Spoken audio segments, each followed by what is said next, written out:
กาลวะไวสาถึงเจ้าสาวกาเจ้ามาวิษณุกาตาปุญโยเจ้าสาวกาเจ้าหลงป่างซอพนาภิกขุเจ้าสังขาเขากุเจ้ากุตนภูปาเมื่อสูงกัดเย็นถึงย่อกี่ยิงใจเขาตั้งหมดตั้งเสียง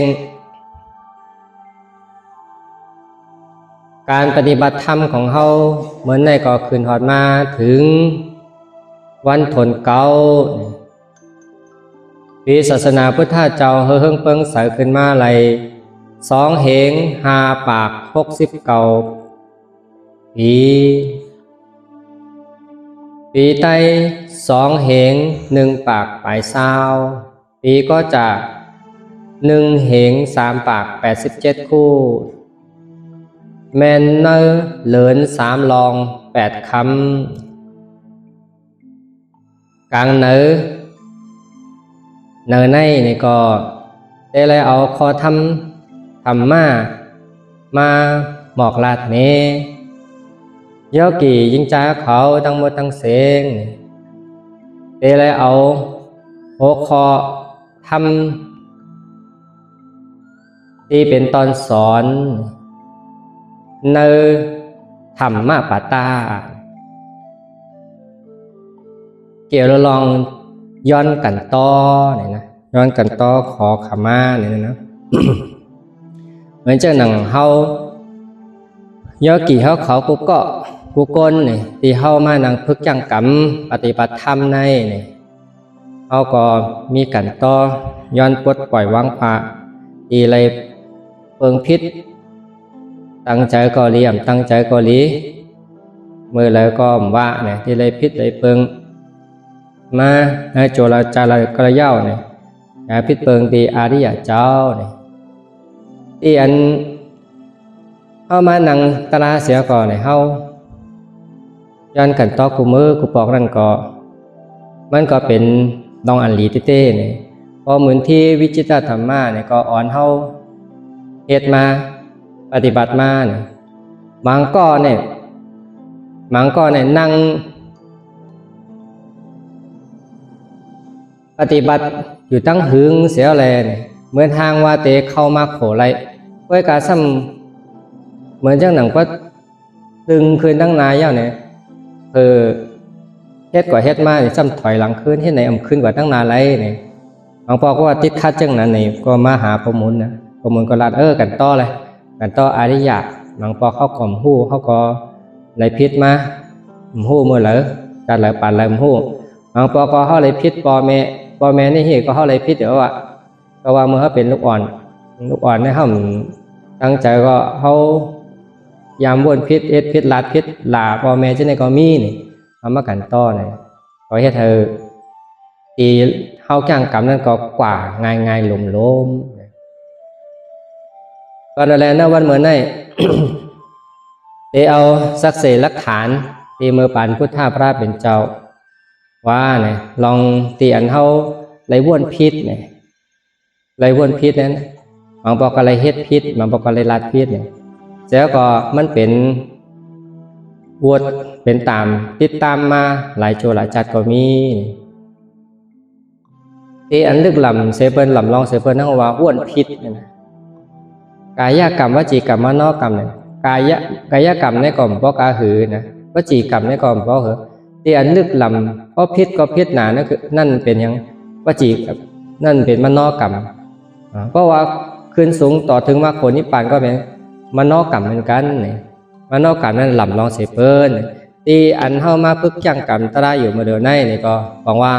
เข้ามาพึกเอาญาณปัญญายักเยี่ยมตัวตี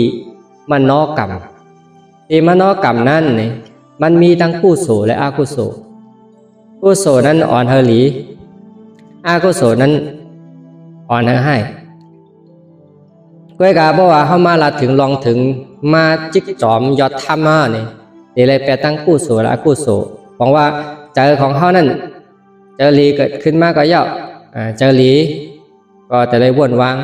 เจออำลีเกิดขึ้นมาก็เย่าเขาจะได้วนวางเนี่ยก็สังแลเนี่ยเจอลีก็เย่ามันอยู่ใต้ขอบขวางของอนิจจ มันมันเอาเป็นตีปึงตีคือเลยเต็มไรใจทุกข์ก็เหมือนกันเฮาแต่เก่าพวกคนวนจอมเหี่ยวหล่มลุกมันอยู่ก็ไรก็สังมันก็เป็นอนิจจาเป็นทุกข์อุปเปิงอะไรเหมือนกันเอาเป็นตีปึงเอากว่า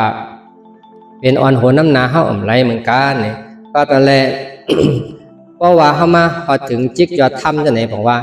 เจอสังพยาวเนี่ยตีปอกขึ้นมาตีมันนอกกรรมของเฮานั่นเฮาแต่ได้ว่วนวางแผนเอาสัมมาทิฏฐิสัมมาสังกัปปะผาห้อมจอมกันเสียแล้วนี่หันสังปอกพุทธขึ้นมาตีมันนอกกรรมว่วนวางแผนอีสังปอกขึ้นมาตีมันนอกกรรมก็หันว่วนวางแผนเฮ็ดไหนอยู่กับติ๊กเนี่ยอันนั้นบอกว่าแปดกูเจอกูเปิงเตียนมีตั้งเตรียมเกิดปอบพูดเกิดขึ้นมาในมโนกรรมของเขานั้นเนี่ยมันจังไกเก่งจังไกเสือจังไกกว่าข้อตีถึงที่ว่ามี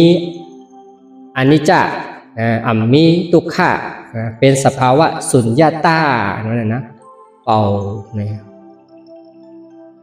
มีอัตตามีอนิจจามีทุกขะเนี่ยเป่าพังเนี่ยเป่าเราเป่าเป็นโมดเนี่ย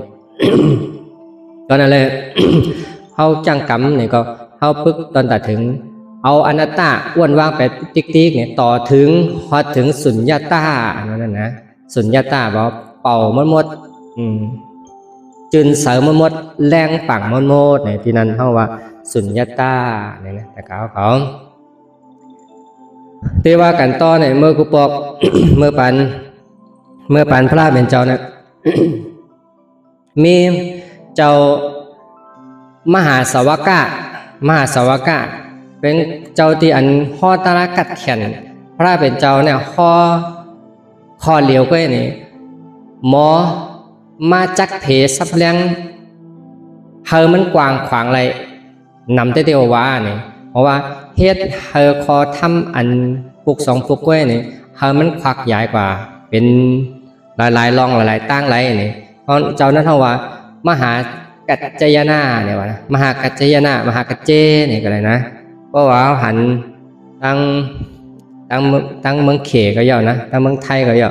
แต่เมืองไทยเขาเป็นหืมพูดเนาะก็แต่มีตีอันเขาหันว่าตีมันเจ้านังแล้วก็ปุ่มแปลงๆนั่นนะเจ้านั่นนะเจ้ามหากัจจยนาเนี่ยออกเป็นหน่อคนนอกค่ำเหมือนกันนะเป็นเจ้าเป็นเครือขุนเหมือนกันอะไรวะก็นั่นแหละโตก็ใหญ่หน้าตาพางห้างเราหุ่นห้างแคมเตวาวาเนี่ยก็คนตัวเนี่ยบางปอกคือถังว่าเป็นพระเป็นเจ้าเนี่ยวะนะหล่อเล้าเพราะว่าห้างหลีผางจืนหลีแคมและเตวาวาเนี่ยมีปอกหนึ่งนะมีปอกหนึ่งมันเจ้าไปกว่าตั้งเนี่ยก็ว่าเมื่อปานพระเป็นเจ้าเนี่ยตีสาวกาเจ้าเนี่ยอ่อนหับเอาข้อสั่งความสอนพุทธเจ้าเสียแล้วเนี่ยมาตึกกับเฮ็ดจอมหันนำต้อนป้อนหลีเต็มตีย่อเนี่ยพระเป็นเจ้ากว่าเนี่ยพิกขุยเนี่ยเฮอกว่าปืนแพร่ศาสนากว่าหมอกลาดกัดจอยเปิ้นเฮอเปิ้นป้วนหลอดเหมือนเฮาเนี่ยเฮานั่นป้วนหลอดเยอะเนี่ยเฮอเปิ้นนั่นป้วนหลอดเหมือนเฮาเนี่ยสังขะพิกขุทั้งหลายก็กว่าเนี่ยมันเจ้าก็กว่านะกว่าแล้วการให้มีห้องน้ำนะมีน้ำห้องเตรียมป้อลึก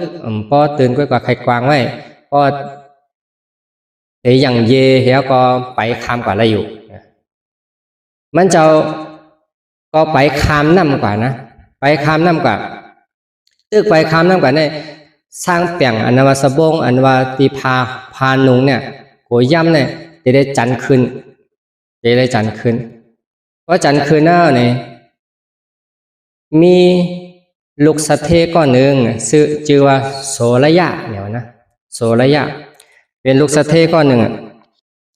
กว่าก้าเหมือนกันนะกว่าก้าก็ในกว่าห้ามกับคำน้ำตีเหลวกันนะหันว่าเจ้ามหากัจจยนาไนเนี่ยหางหลีหางเล่าขาขาวสลุดว่นอยู่เนื้อเจอกันนะสังตาเนี่ยนะสังตาว่าเจ้าป้าในมาเป็นเมียเฮาอันไหนนะ ห้ามทางวนนะนั้นก็มีเฮาสังตาขาเล่าเหมือนจังไหนขาวเหมือนจังไหนน้อเนี่ยเด็กแก่น่ะเด็กเข้มน่ะเด็กลีที่สุดเนี่ยวนจังไหนตะกาวนะก็ว่าเจ้ามหากัจจยนะเนี่ยเป็นเจ้าปารามีเหมือนกันนะเจ้าปารามีเนี่ยเป็นมีพุทธาพระเป็นเจ้ามีอัคคาสาวกาเจ้าสาธิบุตรมังกรลันและเจ้าอสีติมหาสาวกาเนี่ยเป็นมหาสาวกมันเจ้าอนันตาเจ้ามหากัจจยนะเจ้ามหากัสสปะเจ้าเนี่ยเพราะว่าเป็นมหาสาวกาเนี่ยบอกว่าพระเป็นเจ้าเนี่ยกับเพศปรมีจัดและปันอะไรเนี่ยก็พอใครก่อใครขึ้นเนี่ยก็กับเป็นนั่นเป็นในกว่าจำขันทิฏฐิกะเพศปรมัยมีทิฏฐิตอนตับเปิดหับถามตุ้งเอาความสอนพระเป็นเจ้าอะไรเอาตั้งบนสุดนั่นน่ะเขาตั้งใจจังนั้นนะเจ้ามหากัจจยนะเนี่ยก็เหมือนกันเนาะเป็นมหาสาวกาเจ้าดื้อไงหางผางกอลีน่ะเจ้าหน้าที่วามานั่นป้อนั่นยาวไหนโสระยาสเทเนี่ยลูกสเทเนี่ยห้วนเจ้าไหนได้ละกาเขานะห้วนเจ้าไหนเนี่ย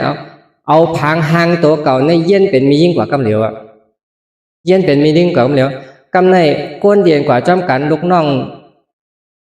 เตียนกว่ากล้าจอมกันเช่นนั้นก็ฮัดลาดเถอะแล้วก็ลักหลอมสอดเสียแล้วก็ไปกว่าทางเมืองหนึ่งนะไปก็อยู่ทางเมืองหนึ่งแล้วเนี่ยเย็นเป็นมียิ่งกว่าเนี่ยเย็นเป็นมียิ่งกว่าเมื่อเขาเป็นก้นใจนั่นก็หางหลีอยู่นะมียิ่งกว่านี่ยิ่งแค่หางหลีว่ะนะหางหลีพังงามก็ในก็อยู่พึ่งเนี่ยก็กว่าเอาโผทางก้อนนึงนะกว่าเอาโผเสียแล้วเนี่ยนี่จึงเหรอเนี่ยไล่อยู่จอมโผเตนาเฮิรนอยู่จอมโผจะก็มีลูกสองก้อนะมีลูกสองก้อถ้ามืออ่อนนาเต็มเป็นคนมียิ่งกว่านั้นก็เตนาเฮิรนอ่ะมีลูกสองก้อเหมือนกันบอกว่ามีลูกสี่ก้อนะมือเป็นคนใจนั่นมีลูกสองก้อก็ในเผยว่าบ้วนนำดีตีอรหันตาเนี่ยเจ้าอรหันตาเจ้าปรมีเยอะนะแล้วก็เย็นเป็นมียิ่งกว่าในกว่าเตนาเฮิรนก็ซ้ำขึ้นเป็นมียิ่งเนี่ยเตนาเฮิรนจะก็มีลูกแทงสองก้ออยู่มาตั้งหึงอ่ะก็การตัวเจ้าเก่าก็ใจเจ้าเก่าก็วนคิดอยู่ที่ว่าติเฮ็ดจังหือในใครให้มันย้อนกันต่อใครให้มันหายใครอยากให้มันคิดเป็นจังไหนเนี่ยตอนนั้นเราอยู่มาวันหนึ่งอ่ะเตียนมีได้ก็ว่าในเจ้ามหากัจจยนะนายเนี่ยเดมาหิมพร้อมเชื่อนายเนี่ยกว่ากันต่อเสียแล้วเนี่ยนะกว่ากันต่อเสียแล้วเนี่ยเพราะว่ากว่าถึงเนี่ยเจ้ามหากัจจยนะก็หูนะว่าบุญพิจารณานะก็การโสระยะเนี่ยก็กว่าอย่างนี้ก็กว่ากันต่อกว่าลาดเนี่ยว่าในกลางใจว่ามือเจ้าเขาตึกคำนำจังนั้นเนี่ยข้าววนดีจังไหนเสียกันเลยแหลกเลยมาจังไหนเป็นกว่าจังไหนเนี่ยย้อนกันต่อวดปล่อยว่างพาปันคาเสียคำติคาเนี่ยเจ้ามากัจเจนาก็เลี้ยมเป็นสังจังหนังกลางใจที่ไม่ได้เป็นเหมือนหนังตะก้ามเนี่ยเอาตีว่าเย็นกว่าเป็นก้นยิ่งเนี่ยขึ้นมาปอกเป็นก้นใจทางกรรมขึ้นมาปอกเป็นก้นใจทางกรรมเผื่อว่ามาปอกเป็นก้นใจทางกรรมอันนี้สั่งเวค่านะตัวนะมันตุกข่านะกรรมเป็นเมียวในเป็นมียิ่งก็ตุกข่าเป็นก้นใจก็ตุกข่ายามเป็นทั้งสองเมียวเลยเนาะใครอยู่เฮิรนน้ำเนี่ยใครอยู่เฮิรนก็เฮ็ดจังเหือเนี่ยย้อนบวชตีอยู่ในจองระหว่างตีในวัดเจ้ามหากัจจยนะเป็นลูกศิษย์ตะเปเนี่ยลูกศิษย์ตะเปเมื่อที่บวชใหม่ๆนั่นนะที่อันเป็นภิกขุราหันสมณีเขาก็ถามว่าเป็นถือพ้องเนี่ยเขาใครฮู้ใครลองตั้งที่มันเป็นมาเนี่ยถามกับถามมาเนี่ยกาเขานะถามกับถามมาก็ใครเนี่ยกูว่านก็ได้ว่าเนื้อลูกมีสองภายเนี่ยหนึ่งเขาเป็นคนใจเสียแลมีลูกสองก็กำในเย็นกว่าเป็นมียิ่งเสียแลมีลูกแทงสองก้อเนี่ยเนกาลูกสองภายสี่ก้อในเนี่ยเจ้าหักก็อะไรเป็นเจ้าหักก็อะไรเสียเป็นสูตรเนี่ยวะมันเจ้าก็ตอบว่าแล้วสองก้อในเนี่ยหักตีลูกเตียนลูกเนื้อต้องเจ้าเก่าเสียออกมาเสียเปิ้นเนี่ยเสียสองก้อนั้นเนี่ยอันนี้เพราะว่าโหเจอ แม่นั่นน่ะตีหักลูกน่ะเสปอใครวันนั้นนะอันนี้ก็ถามอยู่แค่นั้นที่เพอวันหนึ่งมานะมันจะก็จ้างกรรม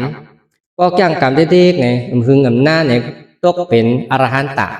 เป็นเจ้าอรหันตะแปดอัตตากิเลส10ตัวนั่นหมดเกงหายเสียก็เป็นอรหันตะกรรมในเผื่อว่าแจงหยันทันถ้ำเป็นอรหันตายาวเนี่ย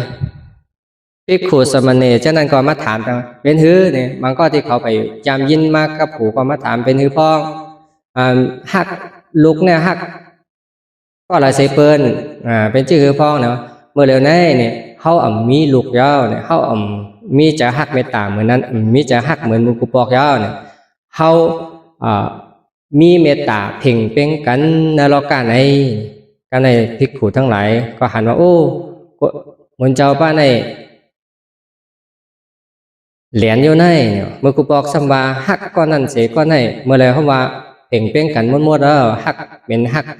กเมตตาเป็นจังนั้นย่าเนี่ยจังก็หาพระเป็นเจ้านะพระว่าโอ้ภิกสรยะภิกขุก้อนในเนี่ยทางแต่เหรียญว่าเป็นตัวเก่าเป็นอรหันตาคายุในเนี่ยพระเป็นเจ้าจังว่าเจอเนี่ยว่าสรยะภิกขุในอิ่มเมื่อจานสังเวกานรกาเตียนทบมาทั้งสองปลาสองไผ่เสียแลมาพึกย่างกรรมเตวาเมื่อเดียวเนี่ยตกเป็นอรหันตายาวกันในพุทธเจ้าจากพ่อขอบอกว่าสัมปะนิหิตังจิตตังไสยโสตังกะตะโตกะเรเนี่ยตะโตกะเรเนี่ยบอกว่า เจอเนี่ยว่าตีอันตังมันหลียาวเนี่ยตังมันหลียาวเนี่ยตังมันแก่นแข็งหลียาวเนี่ยตักเตเฮ็ดเฮาเมียวอันปอก็เฮ็ดปันห้อมไรแม่ก็เฮ็ดปันห้อมไรเผอก็เฮ็ดปันห้อมไรเพราะว่าเจอเดียนเฮาตังมันเตเฮ็ดสังก็ยาวเนี่ยเพราะเฮ็ดกว่าเนี่ยเตได้ฮอดถึงกว่าที่มรรคผลนิพพานเนี่ยมรรคผลนิพพานเนี่ยปอก็เฮ็ดปันไรแม่ก็เฮ็ดปันนำไรเผอก็เฮ็ดปันนำไรเนี่ยเป็นของเผอของมันเนี่ยอันนี้พระเป็นเจ้าว่าลาด เป็นข้อคำสอนที่ภิกขุทั้งหลายที่มาถามเนี่ยเพราะว่าเจอเขาเนี่ยอันดีที่สุดเนี่ยเขาจะได้ตังมันนะเจอเขาตังมันเพราะตังมันอยู่ที่แล้วที่เจอหูเพราะตังมันอยู่แล้วเนี่ยเพราะว่าเจอตังมันอยู่ที่ไหนเนี่ยมันเตะผาห้อมจอมสัมมาทิฏฐิยักเยี่ยมปันใจเจปันกว่าจอมเจอพงเจอผิวปักมันอยู่ที่เจอหูที่เลี้ยวเนี่ยเพราะว่ามันปักมันอยู่ที่เจอหูที่เลี้ยวว่าเนี่ยสมาสังกัปปะก็ลืมเนี่ยมีสติลืมม่วนเพราะว่าเขาลืมม่วนเป็นอนัตตาเนี่ยเป็นสมาธิเมี่ยวเหลียวเนี่ยก็นั่นแหละลืมม่วนเป็นอนัตตาเนี่ยเพราะเหตุนั้นอยู่ที่เนี่ยได้ฮอดถึงกว่าตีเผลออะไรก็เฮ็ดปันห้อมไรได้เป็นเจ้าลัดว่านะอะไรก็เฮ็ดปันห้อมไรเนี่ยอันนี้ที่ลัดมาในเขาว่าเป็นสร้างเนี่ยเป็นลองที่ว่ามโนกรรมเนี่ยลำลองคึกใครเสเปินก็ว่ามันมี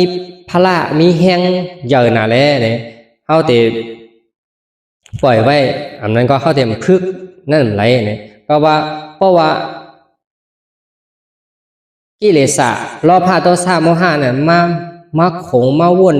มาเอาเจอในเหตุการณ์แห้งๆเนี่ยที่เป็นดองลีทั้งหมดทั้งเสียงนั้นมันก็ติดปอบพึ่งขึ้นมาเหมือนเจ้าหน้าสระยะเนี่ยวนนั่นก็เป็นกว่าเจ้าหน้าไรเนี่ยก็นั่นแหละพระเป็นเจ้าจังว่าคนเท่าไหร่มีเจอเป็นเยอะมีเจอเป็นโหนามีเจอเป็นผู้อ่อนโหเพราะว่าวนลีเนี่ยก็มันก็ตักลีเพราะว่าวนให้เนี่ยก็มันตักให้วนเจ้งหือก็เป็นเจ้งนั้นเนี่ยเพราะเขาวนลีเนี่ยจะเป็นให้อะไรเพราะวนให้เนี่ยมันก็จะเป็นเหลี่ยมไรเนี่ยก็บอกว่าวนเจ้งหือก็เป็นคนเจ้งนั้นนะเป็นคนเจ้งนั้นนะคนให้ก็มันวนให้คนดีก็ไม่วนลีก็เลยได้เจอวนลีวนให้จะไหนเนี่ยอันหล่ำลองเสียเป็นสูตรเนี่ยเอามาพึกย่างกรรมหรือกรรมวิปัสสนาเนี่ยบอกว่าถ้าแต่มาตั้งมันปักอยู่ที่อันลิ้มเมี่ยวเร็วนะเพราะว่ามันเป็นท่อนหลีตอนตาโตตอนตาเจอตอนตา ลองอยู่สร้างกินเศร้าทั้งหมดทั้งเสียงอันนั้นว่าเจอเนี่ยลำลองเสเปินสูตรเจอลำลองเสเปินสูตรเพราะว่ามาพึกย่างกรรมตือกรรมวิปัสสนาเช่นไหนก็ย่าเนี่ยเอามาไว้นำนักเนื้อลองการพึกเจอการพึกเจอพุทธศาสนาเนี่ยเหตุการณ์ที่อะไรเหตุการณ์ที่พึกเจอย้อนว่าพุทธพระเป็นเจ้าหันว่าที่อันเฮ็ดเธอเฮาลาดหลีก็ย่อเฮ็ดให้ก็ย่อลาดให้ก็ย่อเนี่ยมันเตะจ้าเตะเงาหักมาตีเจอเนี่ยก้นเตะเล่าเหล่เตะวายน่าสัมสาระอยู่เนี่ยก็ลูกตีเหลมาล่ะลูกตีเจอเนี่ยเป็นกว่าซ้ำเตะป้นหลอดสัมสาระวัตถุค่าหลงตั้งหมดทั้งเสเนี่ยก็เป็นลูกตีอะไรล่ะลูกตีเจอเนี่ยก็อะไรเพราะก็ยับเจออะไรเสียแล้วก็ปากแปดเตะแปดตีอันเฮ็ดเฮามันดีทั้งหมดทั้งเสียงนั่นเนี่ยมันก็เตะจืนจังมดเสือ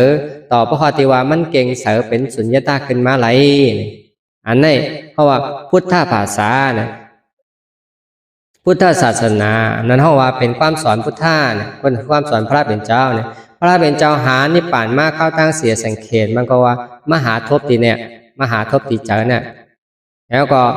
เอามาปีแปดปากแปดตีว่ากิเลสที่มันโหกอยู่ในใจเขาเอามาพึกจังกรรมที่ไหนก็บอกว่าเอามาพึกจังกรรมเสียแล้วหาหันว่าโอ้เจอเนี่ยมันสุขมันสักมันเป็นอนิจจามันเป็นทุกข้าลายค่ายอยู่ตีเก่าปักเก่าสีปอกนะซ้ำมันทำมีอัตตามาหน้าที่ล้อผ้าต่อซ้ำมห้าเนี่ยมาเป็นใหญ่นะเจอมาเป็นใหญ่นะเจอแล้วก็พอพูดเช่นนั้นเนี่ยหันวนวางแปบหันวนวางไปต่อเพราะว่าเจอนั่นมันจืนจังมดเสือมีอัตตามีกิเลสเนี่ยก็แล้วกิเลสนั่นก็เจอว่าอยู่นะเจอนั่นแต่เสมันเกิดมาเป็นมือเป็นปอกอารามณะเกิดขึ้นมาเมื่อไรเนี่ยเจ็บแก้นไม่กัดเกิดขึ้นมาเมื่อไรเนี่ยกิเลสก็มาเหมือนนั่นเพราะหลีเนี่ยล้อผ้ามาเพราะดีเนี่ยต่อสามมาเพราะมันนิ่มอยู่เนี่ยก็มห้าก็ทำมาเนี่ยมันปั่นกับปั่นมาอยู่เช่นนั้นเพราะว่าเจอเขายังตึกเป็นตีจันนะเป็นตีจันกิเลสอะไรอยู่เนี่ยมันก็ตีมาที่เขาพึกเนี่ยบอกว่าเขาพึกเขาเจอเขานั่นเป็นตีอย่าเขาอัตตามาหน้าที่ล้อผ้าต่อสามมห้านั่นมันขึ้นมาอยู่นะเจอเสียแลอย่าให้มันปักอยู่นั่นอะไรเฮ็ดให้มันเป็นตีมันมึนไว้อะเพราะกิเลสเกิดขึ้นมาเนี่ยก็มันมึนมันไหลตกกว่าอัตตามาหน้าที่เกิดขึ้นมาก็มึนมันไหลตกกว่าเนี่ยเพราะเฮ็ดอะไรจังนั้นเนี่ยอารามณะเกิดขึ้นมาเมื่อแล้วก็ย่อกิเลสจางจับใจเฮาเนี่ยอันนั้นว่าลายพึกเจอเนี่ยว่าเจอเตียนมันลำลองสิเป็นสูตรซ้ำแทงลองหนึ่งลองว่า เจอว่าเนี่ยนะมันลำลองสิเป็นสูตรในยุคตัวอย่างมาทางอันหนึ่งว่าในธรรมปตาเหมือนกันว่ามีนางหนึ่งนางหนึ่งว่าขู่จุดตลาเนี่ยว่านางขู่จุดตลาเนี่ยนางขู่จุดตลาเนี่ย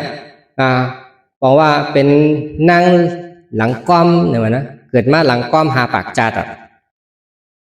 หลังก้อมหาปากจัดซ้ำเป็นก้นเจ้าเป็นหาปากจัดเหมือนกันนะก็การมาจัดในเนี่ยมาจัดในซ้ำเป็นก้นเนี่ยเป็นก้นที่สอนทำกัดแขนพระเป็นเจ้าลัดคอเหลือต้องเลยหมดแล้วก็เอามาซับแรงนี่เปิ้นเฮาเปิ้นจังอย่างหันทำไรอันนี้ว่าเป็นน้ำกัดนะน้ำกัดมีตีเมืองเพราะว่าเมืองก็สัมพีว่านั่นนะเมืองก็สัมพีเนี่ยมีคนออกคำชื่อว่าอุเทนนะอุเทนเนี่ยนะก็ในนางเมนางคนออกคำในเขาว่านางสามาวตีเนี่ยนะนางสามาวตีเนี่ยเป็นก้นทางหลีเสียก็มีก้นเจอเนี่ยหาปากมีก้นเจอหาปากแล้วก็มีหลงนอกหาปากคำก้นเตียนเจอนั่งจำเตียนจำมือของนางสามาวตีเนี่ยเป็นชื่อว่าขู่จุดตลาเนี่ยว่าขู่จุดตลาเนี่ยหับเจอกูเมียวหน้าหางหน้าหอนั่นน่ะ ก็ในมีฐานะตันเฮงอันหนึ่งเตรียมมันหับไว้ว่าหนึ่งวันเนี่ยเฮากว่าซื้อหมอกมาห่างเคิงมาปันนางสามาวตีเนี่ยกูว่านเนี่ยนางสามาวตีเนี่ยปันทางเนี่ย ปันเงินตาซื้อหมอกในหนึ่งวันเนี่ยเฮาว่า1 วัน4 วาทเนี่ยก็เนาะ8 วาทเนี่ยนะ8 วาทรูปียะเนี่ยความกาลาได้เนาะเฮาว่าก็เป็นไทยเนี่ยก็8 วาทเนี่ยวัน8 วาทเมื่อกูปอกก็กาหนาวนะกูปอกเมื่อ2เหงปีเพิ่นมาก8 วาทเนี่ยกว่าซื้อกูวันเนี่ยกว่า8 วาทเนี่ยก็กว่าซื้อหมอกมากันเลือกกันเข้มๆมาแล้วก็ซื้อครึ่งเดียวไว้ซื้อมา4 วาท4 วาทน้ำจอมทองเนี่ยลักเอานะลักเอากูวันน่ะแล้วก็เอามาปันนั่งสมาวตีเขาก็หัวอะไรว่าก็กับปันกว่า8 วาทกูวันเนี่ยซื้อมาก็กับซื้อมาเจ๊ซื้อมาอะไรครึ่งไว้แต่4 วาทนั่นเอาจอมทองตัวเก่าเพราะว่าลักเอานะอาตินนาตานาอันว่านั้นนะลักเอาซื้อ4 วาทเก็บไว้แต่ตัวเก่า4 วาทเนี่ยเพราะนั้นมาตั้งหึงเผื่อมาวันหนึ่งพระเป็นเจ้ามาฮอตลามาช็อตคนเตียนขายหมอกติกาดนั่นน่ะแล้วก็นั่งขูชุดตลาดเนี่ยเป็นก้นหยันลีหยันลีแล้วก็กำไรถ่อมถ้ำย่อเนี่ยก็ต้องไรแล้วก็เอาสถาที่ผมเหมือนพ่อเมื่อวานเอาสถาแห่งเยอะที่เกิดขึ้นมานั้นตัดวิจิกิจฉาลองสั่งเถิมได้ตกกว่าเพราะวิจิกิจฉาลองสั่งเถิมตกกว่าเนี่ยอัตตาก็ตายจอมต้องหลังเนี่ยทีมผมเหมือนพ่อเมื่อวานเนี่ยนะผมได้จ้างกรรมเหมือนเจ้าของเขาเนี่ยผมได้เจ็บผมได้เสียบผมได้นั่งเป็นชั่วโมงผมได้ก้อยกับถ่อมเหี้ยวมันจืดเจอมันยอมหับเตียวว่าเนี่ยใส่เจอยอมหับคอสั่งความสอนเตียวว่าอย่างนี้เตียนเจอวิจิกิจฉาเจอทางเทิมเจอยุ่มย้ำฉะนั้นตกปิดกว่าของตัวก็เนี่ยอัตตาก็หงกว่าจอมเนี่ยบอกว่าเป็นสัทธาซ้อตาปานว่านะเป็นสัทธาต่อปาการขึ้นมาก็ในโจมจืนลีจ้าก็เนี่ยโจมก็โจมสัทธาก็แห้งใหญ่ขึ้นมาเตียวว่าเนี่ยอัตตาเมียเพราะอัตตาเมียเนี่ยเหมือนนั้นซื่ออัตตาเมียเนี่ยป้อมมีอัตตาเนี่ยมันเต็มเฮ็ดพิษศีลนะที่เฮ็ดพิษศีลเนี่ยอัตตามันอ่อนเฮ็ดพิษรู้เพราะว่าอัตตาเมียเนี่ยแต่ในพิษศีลมันก็มีมันจังเฮ็ดว่ามันเป็นอัตโนมัติของมันนะไม่ออโตเมติกว่านั่นน่ะมันจังเฮ็ดพิษว่าก็นั่นแหละในวันนั้นว่าถ่อมตราเนี่ยปันจังอย่างหันทำเป็นอย่างเป็นซ้อตาปานเพราะเป็นซ้อตาปานนะปอกมาขึ้นซื้อหมอกมา8 วาทแล้วนะซื้ออะไรมา8 วาททำไรนำอีกตั้งครึ่งรู้กำบนอะไรมาครึ่งเนี่ยกำในมาอะไรมาทั้งครึ่งเนี่ยมาปันนั่งสมาวตีโอ้วันไหนอย่างหมอกน้ำเต้นน้ำว่าเนี่ยเป็นซื้อมาเป็นแถมมาทางห้างมันได้ก็ซื้อหลายปอกหลายขาเนี่ยเป็นแถมมาอยู่มันได้ใจค่าเนี่ยว่าค่าน้อมยอมพิษค่าเนี่ยมือกูปอกได้ค่าก่อนซื้อกูปอกมาเนี่ยค่าเจ้านางเขาปันกับ8 วาทเนี่ยค่าซื้อมา4 วาท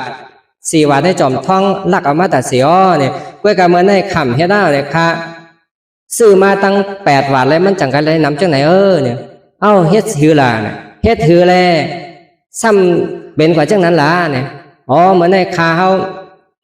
ไล่ถ่อมทำพุทธเจ้าสัจจะ4แล้วลงแรงศรัทธาเยอะเอา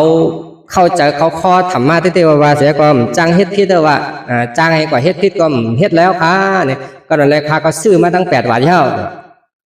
นางสามาวตีเนี่ยก็เป็นคนรักกันนะเจ้าว่าตีเอาข้อหนังมาป้อนมันลืบออกเฮ็ดนะว่าลีนะพนันแท้เนี่ยไล่ถ่อมสังมาห่อบันเท่าพองไรเขาก็ใครถ่อมเอาเนี่ยเขาก็ใครถ่อมนะเผื่อว่าไรก็จะถ่อมมาเนี่ยนางลูกตีว่าเป็นก้นเจ้าเนี่ยนะก็หางเครื่องแต่งตัวอาบน้ำเข้มแบบหนึ่งโคเข้มแบบแล้วก็เฮ็ดเป็นคงนั่งสูงฮะเนี่ยนั่งหาปากเลยนั่งสมาธิก็นั่งทั้งตาครับเปิดถ่อมเนี่ยเอาดีก้นขาเจอเสียเลยเนี่ยมาสอนทำบัญจะมาสอนทำถึงนั่งสมาธิเขานะก็ห่อตลากว่านะห่อกว่าว่าเตียนเขาเฮ็ดพิษตั้งเสียงตั้งหลงนะเนี่ยย้อนเปว่ามีกิเลสอ่อนโหยงเจอให้เกิดล้อผ้าต่อ3 โมหะเพราะว่าล้อผ้าต่อ3 โมหะมีเนี่ยแต่เฮ็ดทำมันเฮ็ดพิษจังนั้นก็มีพิษศีลก็มีเหมือนเจ้าหนังคานั่งเมื่อเดี๋ยวเนี่ยเอาตัวอย่างตัวเก่าเนี่ยลูกศิษย์เนี่ยก็มีเมตตาเนี่ยใครไรใครห่อใครหมอกใครลาจังนั้น เอาโตทบเจ้าก็มาลัดเนี่ยแล้วก็ลัดถึงที่พระเป็นเจ้าพ่อเนี่ยสัจจาสีนี่เดียวถ่อมกวนนั่นนะเพราะถ่อมสัจจาสีนี่นางสามาวตีครับลูกน้องตะเป้ฉะนั้นก็ตกเป็นอริยากว่านะถ่อมมาก็จังอย่างหันทำเหมือนกันลูกได้ว่าถ่อมตีก้นเจอนะก็จังอย่างหันทำไหลนะอันนี้เขาว่านางคุชุตลาเฮ็ดทางแรกเขาเข้าใจง่ายเช่นนั้นเนี่ยนางคุชุตลาเนี่ยพระเป็นเจ้าก็ยุกยองว่าเป็นก้นหมอห่อถ้ำน่ะเป็นมีตำแหน่งที่พระเป็นเจ้ายองไว้ว่าเป็นก้นเป็นนางยิ่งเป็นอุปาสิกาตีหมอห่อถ้ำแล้วก็ให้คนเข้าใจง่ายน่ะเนี่ยนะมีจื่อมีเสียงในห่อถ้ำไว้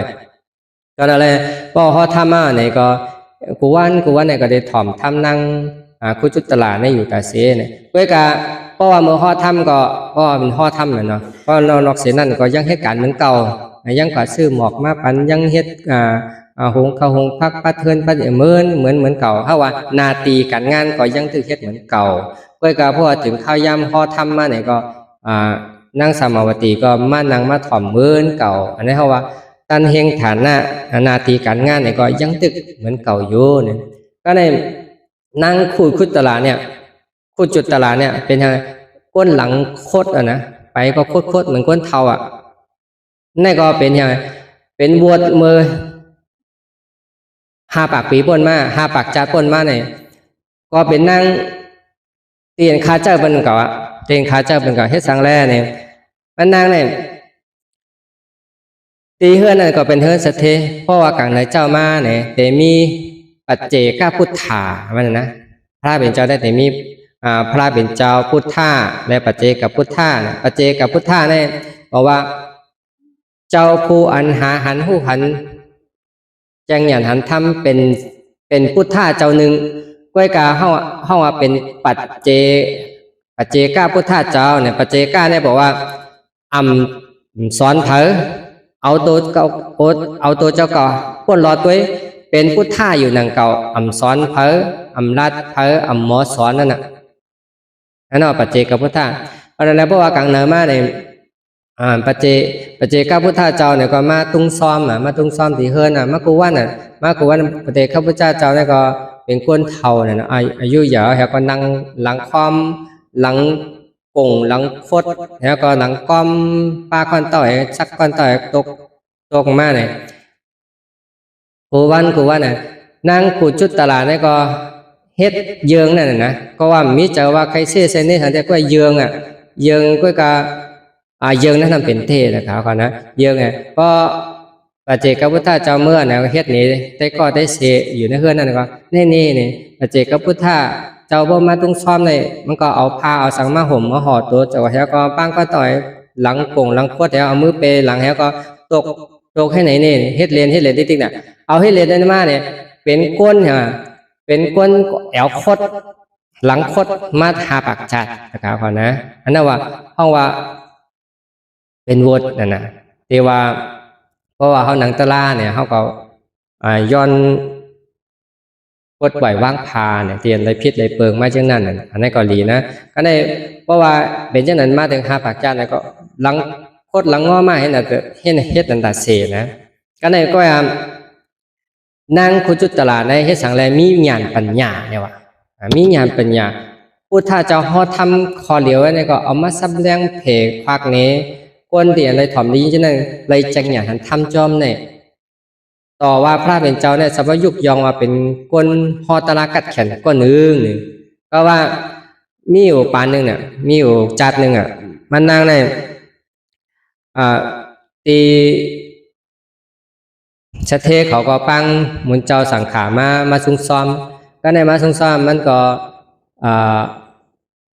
มันเป็นลูกเมื่อจัดนั้นเป็นลูกของชะเทนะลูกชะเทก็ในหันว่า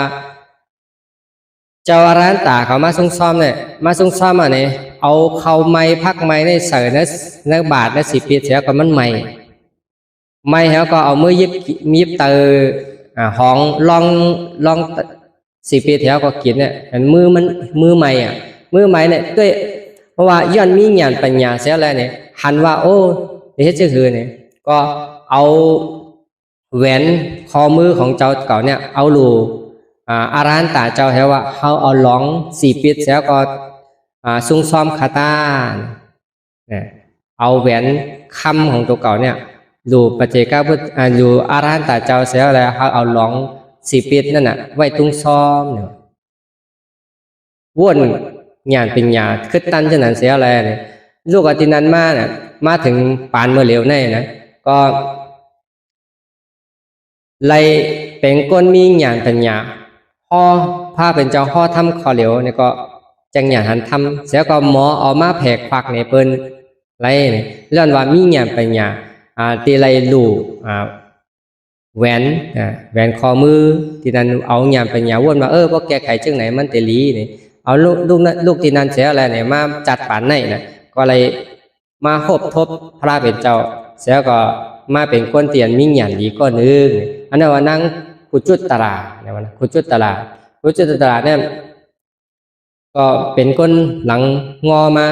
หาปากจัดเป็นคาเจ้ามาหาปากจัดเฮ็ดทางเป็นคาเจ้าน่ะมีปาหนึ่งน่ะมีปอกหนึ่งกันที่ว่าเป็นนั่งเป็นลูกสะเทเลือกเฮ็ดทางอยู่ว่าอาบน้ำแต่งตัวสังย่าเนี่ยก็น่าตีเฮ็ดทางก็ซ้ำเอาจริงเอาเปลี่ยนเป็นปักจอมก็โขใช่ไหมเครื่องตกแต่งเช็คตั้งหมดทั้งเสียเนี่ยอยู่ไกลตัวเก่าเอ็นว่ะก็ในกวนเตียนเพื่อนสะเทนั่นนั่นเพราะว่ากลางในเจ้ามาแต่มีนางพิกขุนีตีเป็นอาหารตาเนี่ยมาซุ่งซ้อมกูวันไหนกำในเฮ็ดจึงหือเนี่ยนางกุจลาเมื่อถึกเป็นลูกยิงสะเทนั่นก็ตึกแต่งหางแต่งโตอยู่นั่นทำเครื่องแต่งตัวเก่าเนี่ยมันอยู่ห่างไกลเนี่ยก็เจ้าวะนะเจ้าพิกขุนีตีเป็นร้านตานั่นน่ะเอาซอยเอาแหวนเอาอันนั้นมาปันอินโนอยู่ตั้งนั้นเลยยิบมาปันอินแล่นางพิกขุนีนั่นก็วนว่าป้อเตะเอาปันมันซ้ำเตะจะลำเสียแต่ตกงานลายจัดในกำเหลียวก็ในป้อเอาปันมันซ้ำเตะเป็นคาเจ้าเป็นต่อหาปากจัดเนี่ยก็กะจังเฮ็ดเชิงหือเนี่ยเอาตกงานลายก็เป็นก้นก็กะเป็นก้นขาเจ้าลีอยู่เนี่ยอารันตะพิกขุนีก็นั่นก็ยิบมาปันลีงามๆเนี่ยอันนั้นแค่นะลูกตีในเสียอะไรเนี่ยไล่เป็นคาเจ้าเป็นมาหาปากจัดนางขุดชุตลาไล่ตกงานลายก็อันนั้นว่าเตียนเท่าไรเฮ็ดพิษเนี่ยกายกรรมหูนะนางขุดชุตลาในกรรมหูมันพิษหูมันพิษมันก็ต้องพิษอยู่นะที่สะเทสระยะน่ะหัวบ้วนจะไหนมันพิษมันก็พิษอยู่เพื่อแก่เตียนเท่าบ้วนพิษก็เย่าลาดพิษก็เย่าเฮ็ดพิษก็เย่าหู้ก็มันพิษหู้ก็มันพิษอยู่เพราะมันหลีเนี่ยหัวมันหลีมันก็หลีลาดหลีเนี่ยหัวมันหลีก็หลีเฮ็ดหลีหัวมันหลีมันก็หลีบ้วนหลีหัวมันหลีมันก็หลีก็นั่นแหละก็หลีโกนะแต่เขาเจริญว่าเนี่ยนะเพราะว่าห้อมมาเห็นหู้ความสอนพระเป็นเจ้าเขาเต็มหัวอันเลลีอันละให้นอกเสียว่าเพราะว่าเขามาเห็นหัวอันเลลีอันละให้ยาวนี่เขายังหมอจักแผลเลิกอันลีเวอันให้เนี่ยพระเป็นเจ้าสภาพป่าปัสสะอาการนังเนี่ยอันนำลีทั้งหมดหาเงื่องเวสัจปุสลสูปสัมปทาวะเลิกเฮ็ดอันลีเนี่ยนะการในอันสูงสุดว่าซาจิตตะประโยชน์ตะปนังปัดเพียวแปดตั้งเหลี่ยมดีเฮเจอเฮจืนจังมดเสือเนี่ยอันนี้ยอดสอนความสอนสุดยอดของพระเป็นเจ้าสามข้อเนี่ยเหมือนเช่นนั้นนะมังกร30 ปลาย 8 ปูกนั่นก็เหมือนกันข้อที่1เนี่ยพระเป็นเจ้ายุคมากก็เลยว่าอาเสวนาจะปารานังปันดิตานั้นจะเสวนาเนี่ยอันนี้เป็นมี2ข้อลึกล้ำความสอนพระเป็นเจ้าได้แต่มีปัญญาแต่ปรมัตถ์กว่าจำกันนะเพราะหู้เขาเข้าใจนะอาเสวนาจะปารานังก้นอำลีเนี่ยอย่าไปเฮ็ดก้อเนี่ยมันจะนั่งขุชุตลาเนี่ยก็ยามลาจำห่อไว้นั่นนะว่าเพราะว่าอันอำลีเนี่ยเขาอย่าไปเฮ็ดเนี่ยเอาก้นอำลีเนี่ยก็เขาอย่าไปเฮ็ดก้อเนี่ยว่าเพราะเฮ็ดก้อเหมือนซึ่งหือเนี่ยเหมือนนั่งขุชุตลาก็ลาไว้ว่าเหมือนจะหนังว่าปลาเนาเนี่ย ป่าเนาเขาเอาตองเข้มเสียมาห่อถือก็ยาวเนี่ยตองนั่นก็ต้องเหม็นเหมือนป่านั่นน่ะมันต้องเหม็นเน่าเหมือนป่านั่นน่ะเจอป่าก็มันอยู่โฮมกันเนี่ยพอเขาอยู่trong quân làm lý nàyไอ้เจ้าเขาก็ที่จับจ้อยนะครับเขานะเจ้าเขาจะจับจ้อยเต็มมืดกว่าเตะเฮ็ดกว่ากำลังลอยแล้วก็เหมือนเจ้าหนังใบตองห่อป่าเน่านั่นยาวเนี่ยซ้ำก็เนี่ยเสวนาจะปารานังเนี่ยเพราะว่าตีอันหลีก้นหลีเนี่ยก้นหลีก็เขาหายก้อนเนี่ยเพราะฉะนั้นว่าเขาก้นหลีเนี่ยเหมือนจากน้ำสาเนี่ยก่อนนะน้ำสานี่มันหอมก็ในตองเอาตองสังกยามาห่อมีกลิ่นมีอายสังก็การมาห่อน้ำสาเนี่ยตองมันก็หอมเพราะว่าอะไรจึ้มเอาธาตุหลีนะธาตุหลีเฮ็ดให้เขาไหลหลี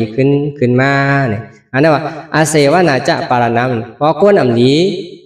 ก็เสวนาจะปารานัง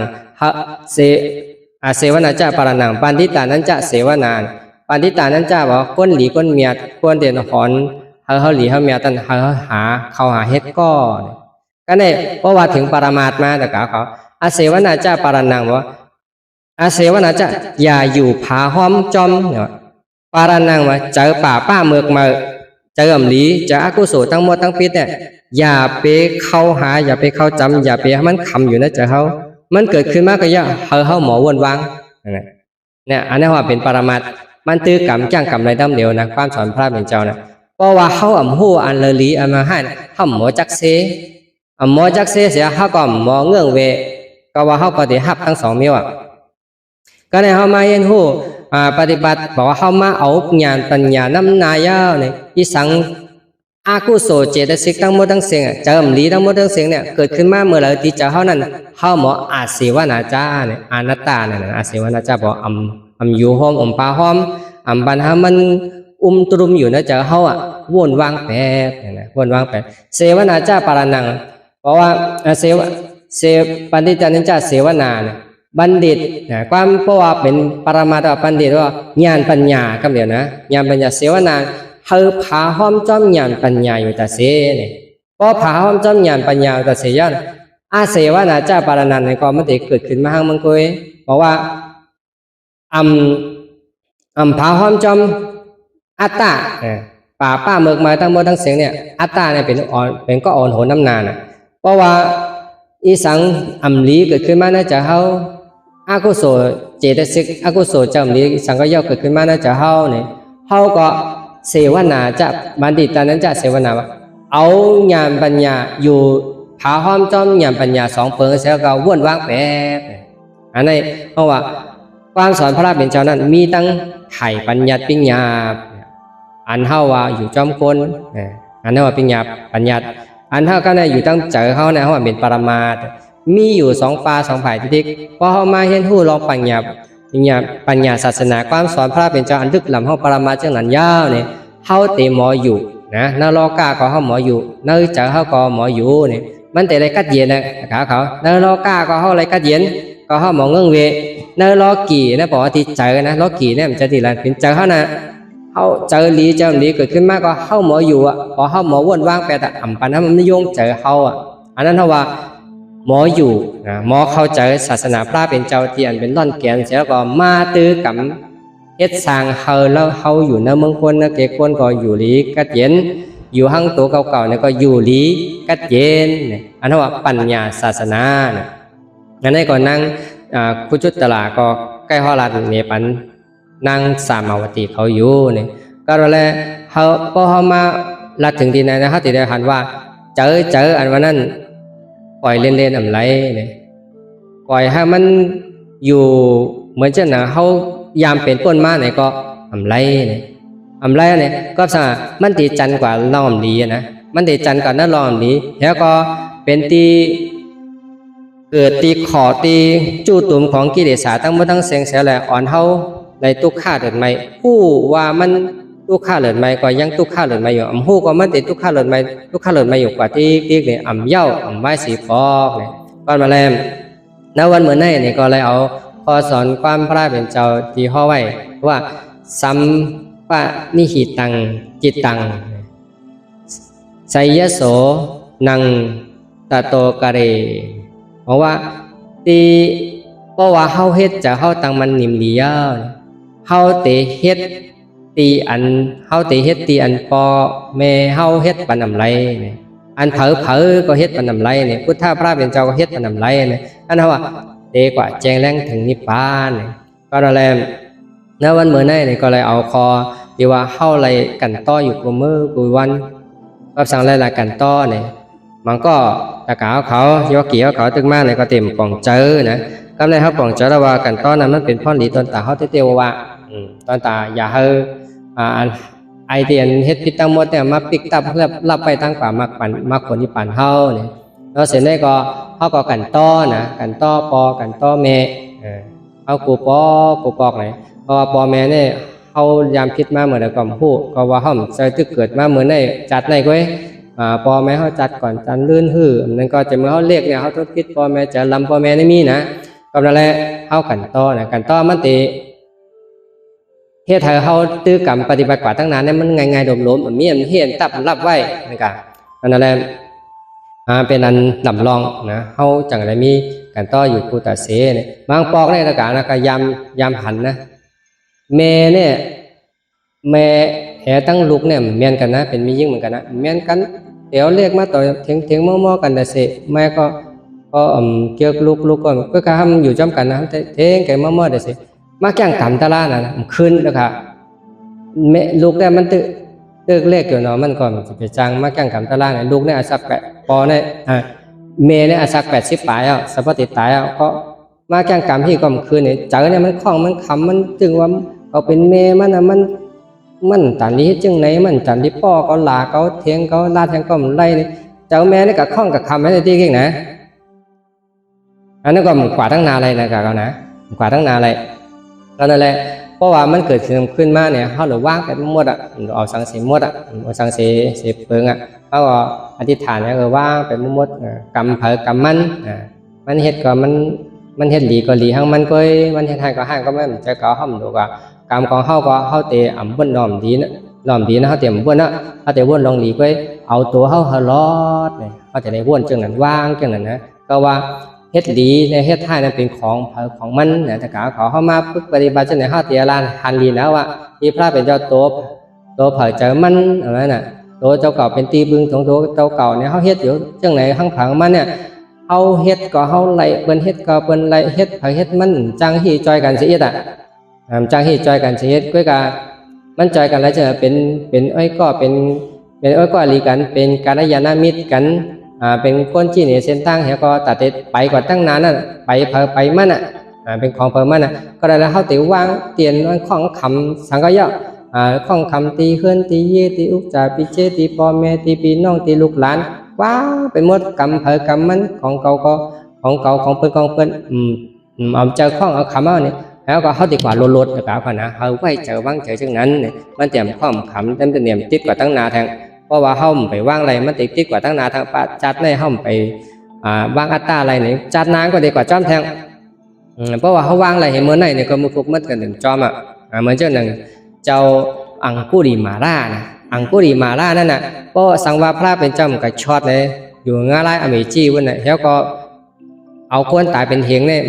ต่อแต่ขึ้นมาเป็นคนระยะเนี่ยเพราะว่ามันจะเป็นวัวเป็นต่ำกว่าให้นั่นติ๊กนะก็ว่างอะไรเนี่ยอังคุริมาราเนี่ยว่างอะไรว่างอัตตาอันอ่อนโหนน้ำนาป่าป้าจากเมือกตั้งหมดทั้งเสียงนั้นไล่หมดเนี่ยไอเตียนไล่คาแหมก้นมาเป็นเหงไปนั่นตามหลดไซนี้เฮ็ดจำไซนี่นะขันเตียนให้ตั้งหมดทั้งเสียงเนี่ยมันเตะป่อมาตีขันถาหาเปิงมดเตะมาป่อมาตีขันถาหาเปิงในมดก็บอกว่าพระอรหันตาเขาเจ้าเนี่ยขันถาหาเปิงในว่างแปดแล้วมีขันถาหาเปิงว่ามีขันธาเปิงบอกว่าปวดกามปวดเวียนอันลองหลีก็ย่อร้องไห้ก็ย่อมันมีตีหับตุงมันว่าเจ้าเวทนาที่หับตุงนั่นก็มีวิญญาณเจอผู้ตีเลี่ยมดีทั้งหมดทั้งสิ้นก็มีบอกว่าขันธาเปิงเนี่ยเป็นตีหับตุงเอา